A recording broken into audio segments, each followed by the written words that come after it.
I want to double down on the identity protection piece because, Andy mentioned antivirus and other tools that are protecting your endpoints, in the past.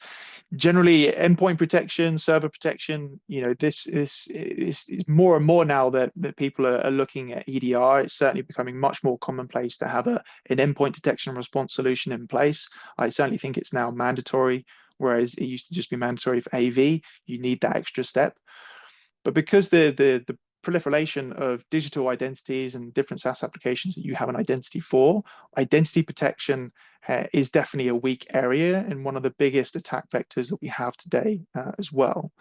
And point solutions, just like the preventative solutions that we have in place for endpoints like antivirus, malware protection, email filtering, the identity tools are very similar. We have multi-factor authentication. I hope everyone's got this switched on because it will stop a lot of attacks from happening in the first place.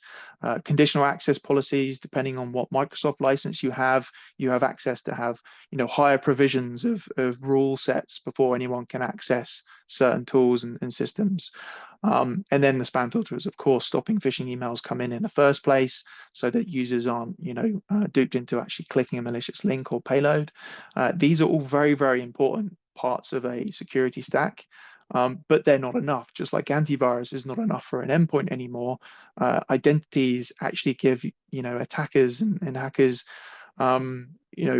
much more prominent access to, the critical corporate data and systems.